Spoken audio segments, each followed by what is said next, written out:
Guys, do you see how calm the water is? So beautiful. So this is where we live, just behind this house.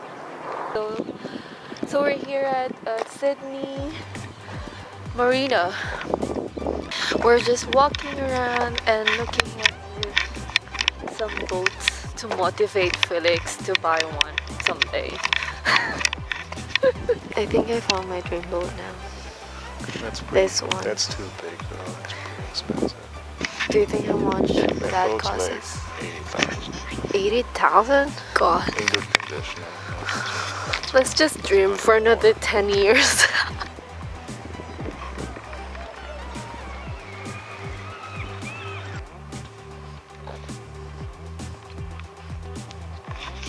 Let's just do this. Hi guys, I'm back. So if you're new to my channel, I'm MC again. I make videos and blog contents for international students. So if this is something that you're interested in, then consider subscribing to my channel, and don't forget to hit the notification bell so you get more updates whenever I upload a video every week. So our topic for today is one of the most common questions that I always get from the students. Would you be able to pay off your tuition fee out of your part-time job? So that's something that we're going to dig in. And also in this video, I'm going to show you the payroll calculator that I always use if you want to know how much taxes they're getting from my salary. So I actually have a note here, so I'm sorry if you see me reading something, because I want to make sure that I'm giving you the right numbers. Also in this video, I'm not gonna sit here and talk like yada yada yada and about my opinion and stuff about this. I'm going to show you how to calculate it, how to know and analyze if this is feasible or not. Okay, so in this video will be about payroll calculator.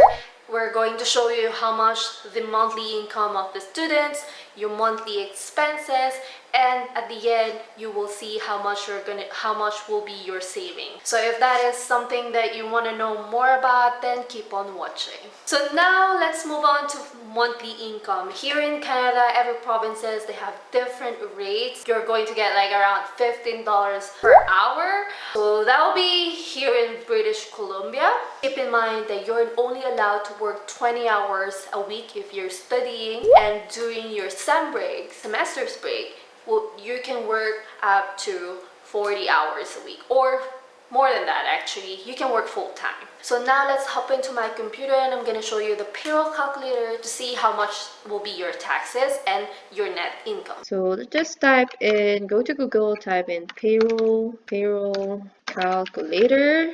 Yep, and then you'll see this payroll deduction online calculator. It's actually an official website from Government of Canada. So when you see this, just accept. Okay, so now you'll see this payroll deduction online calculator. You want to check your salary next. So now let's type some of our information. Let's say MC is on ABC company. So let's say here in British Columbia, you have to select your province and frequency. Here in Canada, they pay you bi-weekly. That's the real here. My last pay was March maybe 14. Okay, and then just click next. So your wage will be, so let's put 600 here, and then you'll get the 4% of 600. So 4%, that's the vacation that the employer is mandated to pay. That's $24. That's it. And then next, so you don't have to put anything in this page, so just click calculate, and here you'll see, so here in this page you see that your salary was 600 bi-weekly. Get your vacation pay, and then the total deduction is $40 here, and then your net income is $583. So now you know the pair calculator that I'm using. So until now I'm still using it, by the way. So it's very accurate.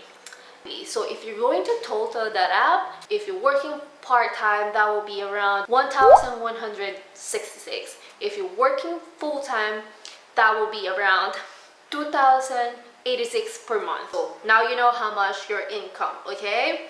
So you just have to write down, get some paper and pen and write this down, guys. So the next section that we're going to discuss will be your expenses. In your expenses, you have 5 main expenses. So first will be your housing. Your housing really depends where you are. If you're in the city, then obviously it's gonna be expensive. But if you're in a rural area, it's gonna cost you less. So let's say you're in the city. So that would be around 400 to 500 for the bedroom.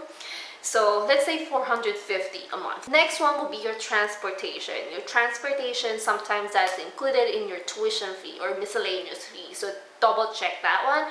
But if not, you're gonna pay around $65 to $90 per month.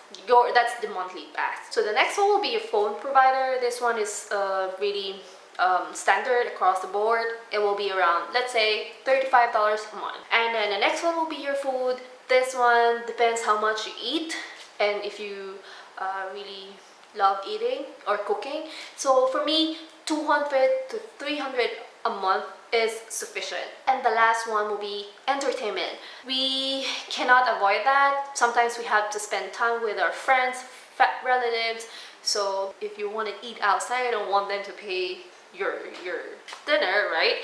So maybe put some $100 a month. So if you're going to crunch the numbers, that will be around $875 per month. Again, this will vary how you live your life here in Canada. If you really go out every weekend and you drink a lot, then obviously it's gonna be more. But if you live really cheap and you're frugal, that will be, maybe you will, I don't know, maybe it's gonna be lower than 875, but this is the ideal, guys. So 875 to 900 a month. Let's move on to your savings. So let's do the calculation. So if we're going to calculate it, income minus your expenses while you're studying, your savings will be around $291 per month. And if you're working full-time during semester's break, that will be around $1,211 a month. If you're going to calculate first semester, second semesters, and semester's break, let's crunch the numbers. So your first semester will be from September to December.